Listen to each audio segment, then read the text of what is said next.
Welcome to our channel. త్వరలో నవ్యాంధ్ర రాజధాని అమరావతి పనులు ప్రారంభం కానున్న నేపథ్యంలో అమరావతి దగ్గర హైవే విస్తరణ పనులను చేపట్టనున్నారు. ఇప్పటికే ఉన్న రోడ్లను వెడల్పు చేయడంతో పాటు వాటి అభివృద్ధికి చర్యలు తీసుకోనున్నారు. రాజధాని అమరావతి నిర్మాణానికి కేంద్రం సహాయం చేస్తుందని ప్రకటించిన కేంద్రం అమరావతి నిర్మాణానికి 15,000 కోట్ల రూపాయలను కేటాయించగా, అవి కాకుండా ఇప్పుడు రోడ్ల అభివృద్ధి కోసం కూడా national highway authority of India చర్యలు తీసుకుంటోంది. ఇందుకు సంబంధించిన విషయాలను కేంద్ర మంత్రి పెమ్మసాని చంద్రశేఖర్ తెలిపారు. రాజధాని అమరావతిని కలుపుకుంటూ జాతీయ రహదారి విస్తరణకు national highway authority of India రూపొందించిన ప్రణాళికతో మెరుగైన రవాణా సేవలు అందుబాటులోకి వస్తాయని కేంద్ర సహాయ మంత్రి పెమ్మసాని చంద్రశేఖర్ తెలిపారు.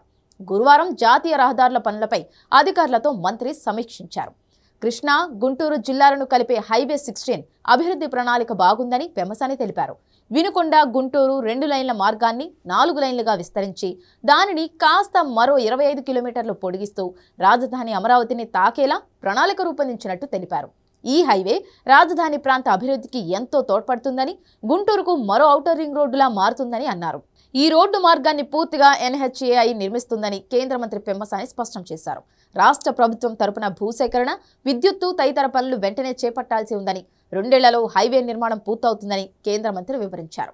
గుంటూరు, పల్నాడు, ప్రకాశం, కర్నూలు జిల్లాల రైతులు గుంటూరులోని శీతల గిడ్డంగుల్లో మిర్చిని దాచుకుంటే వారికి తెలియకుండానే రుణాలు తీసుకొని మోసం చేసిన వారిపై కఠిన చర్యలు తీసుకుంటామని కేంద్ర మంత్రి చంద్రశేఖర్ స్పష్టం చేశారు. రాష్ట్ర నలుమూలల నుంచి రైతులు మిర్చిని గుంటూరుకు తీసుకువచ్చి మంచి ధర కోసం శీతల గోదాముల్లో దాచుకుంటే ఓ కోల్డ్ స్టోరేజ్ నిర్వాహకులు మోసానికి పాల్పడటం దారుణమైన చర్య అని ఆగ్రహం వ్యక్తం చేశారు. మోసపోయిన రైతులందరూ కన్నీరు పెట్టుకోవడం బాధను కలిగించిందని అన్నారు. మోసపోయిన రైతులందరూ కన్నీరు పెట్టుకొని రావడం బాధ అనిపించిందన్నారు. నిందితులను అరెస్టు చేసి వారి ఆస్తులు అటాచ్ చేసేందుకు ఆదేశాలు ఇచ్చినట్లు మంత్రి తెలిపారు. మోసం చేసిన నకిలీ రైతులపైన చర్యలు తీసుకుంటామన్నారు. రైతుల్ని మోసం చేయడమే కాకుండా కోల్డ్ స్టోరేజ్ నిర్వాహకులు కావాలనే ఆత్మహత్య నాటకానికి తెరతీశారని మండిపడ్డారు కేంద్ర మంత్రి పెమ్మసాని. ఆసుపత్రి వర్గాలు సైతం అలాంటి వారికి సహకరించవద్దని సూచించారు. రుణాలు తీసుకుని మోసం చేసిన వారిపై కఠిన చర్యలు తీసుకుంటామని మరోసారి స్పష్టం చేశారు. కేంద్ర మంత్రి పెమ్మసాని చంద్రశేఖర్ గుంటూరు రైల్వే స్టేషన్లో జరుగుతున్న పనుల్ని పరిశీలించారు.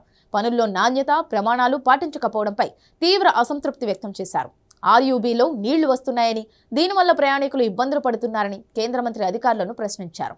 రైల్వే స్టేషన్ పశ్చిమం వైపు కొత్తగా నిర్మించిన ప్లాట్ఫామ్పై టైల్స్ లేచిపోవడంపై సంబంధిత అధికారులను ప్రశ్నించగా, వర్షాల వల్ల RUBలోకి నీళ్లు వస్తున్నాయి, ఇంకా పనులు జరుగుతుండటంతో ట్రాక్టర్లు రావడంతో టైల్స్ పాడిపోయాయని అధికారులు కేంద్ర మంత్రికి సమాధానం ఇచ్చారు. అక్కడ పనులు పూర్తి కాకముందే టైల్స్ ఎందుకు వేయాల్సి వచ్చిందని కేంద్ర మంత్రి ఆగ్రహం వ్యక్తం చేశారు. రైల్వే స్టేషన్లో పనుల కోసం కేంద్రం నుంచి కోట్ల రూపాయల నిధులు మంజూరవుతున్నా పనుల్లో నాణ్యత కనిపించడం లేదన్నారు. ప్రయాణికులకు మౌలిక సదుపాయాల కల్పనకు కేటాయిస్తున్న నిధులతో చేపట్టే పనులపై ఇంజనీర్ల పర్యవేక్షణ ఎందుకు లేదని ప్రశ్నించారు.